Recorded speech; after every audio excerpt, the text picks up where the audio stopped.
Randi Rhodes Show. Turn up your mind.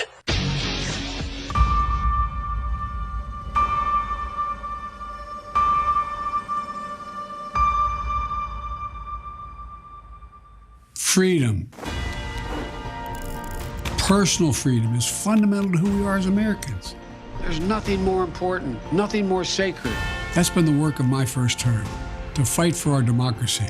This shouldn't be a red or blue issue.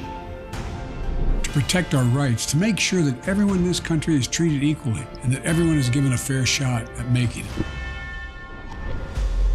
But you know, around the country, MAGA extremists are lining up to take on those bedrock freedoms, cutting Social Security that you paid for your entire life while cutting taxes for the very wealthy, dictating what health care decisions women can make, banning books, and telling people who they can love, all while making it more difficult for you to be able to vote.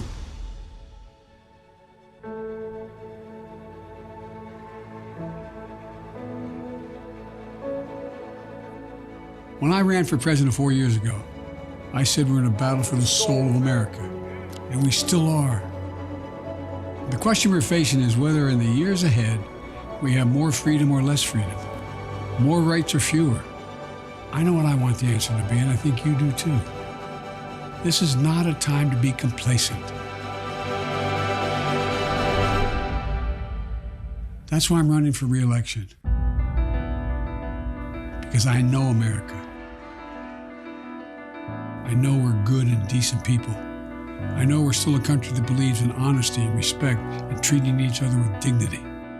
That we're a nation where we give hate no safe harbor. We believe that everyone is equal, that everyone should be given a fair shot to succeed in this country. Thank you for choosing us.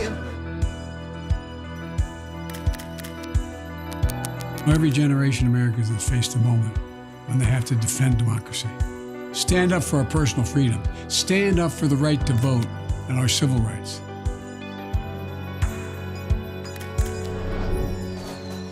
And this is our moment.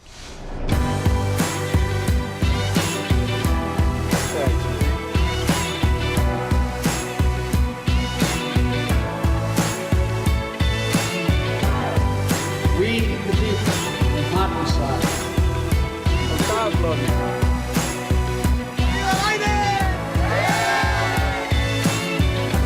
So if you're with me, go to joebiden.com and sign up. Let's finish this job. I know we can, because this is the United States of America. There's nothing, simply nothing we cannot do if we do it together.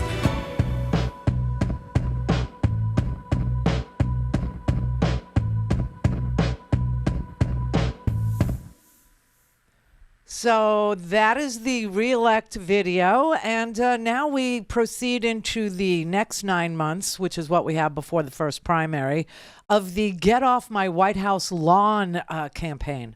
I mean, are these the best people? Because, you know, it's going to be Biden and Trump, and nobody wanted this sequel. Nobody. Nobody's into season 2 of this. Nobody wanted a sequel. Nobody wants a prequel. Nobody wants any quill. Okay, maybe some NyQuil. I don't know, but this is what we're going to have. We're going to have a Donald Trump versus Joe Biden rematch, and they're both stinking, freaking old. So, you know, it's interesting because Biden is, 4 years older than Trump? And they're going to say that Biden is too old, but Trump is not. I mean, so basically what we have here is we have the Get Off My Lawn crowd, who some of them are armed and the others aren't. Now, when they polled America, and they polled you hard,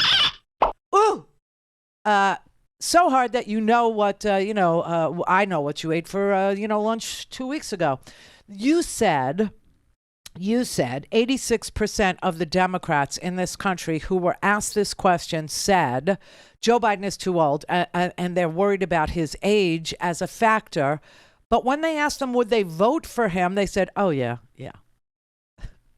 So we have one mission now, and that mission is to re-elect an 80-year-old man to the presidency. Now, just for craps and giggles, you know how old Ronald Reagan was when he left? And everybody said that, he was too old. When he left the White House, he was 78 years old. Biden is 80. Donald Trump is 74. Okay, and this is what America has produced as presidential material. Now, I'm not saying that Joe Biden hasn't done a good job, because Joe Biden has done a good job.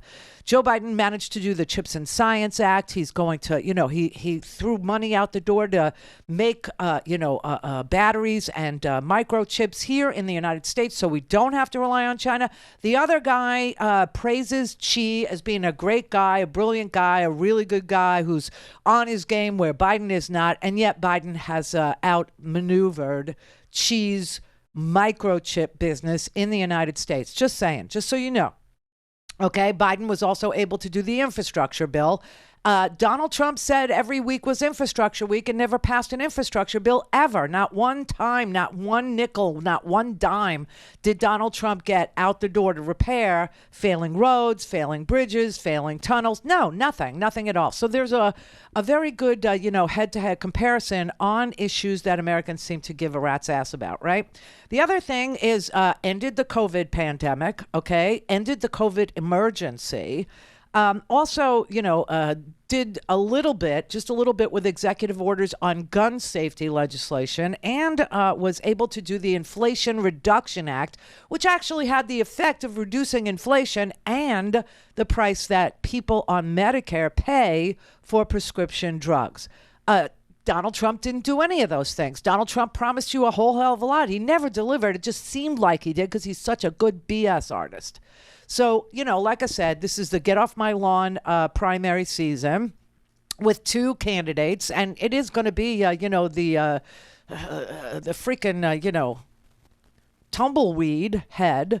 It is going to be him. Because Ron DeSantis, when you look at Ron DeSantis, he's in freaking Japan. Okay, Florida is like, we had a flood, a one in 1,000-year flood. We had a gas shortage. He was not here. He hasn't been here, and he won't be here because he's trying to manufacture some foreign policy street cred by going to Japan and Yisrael.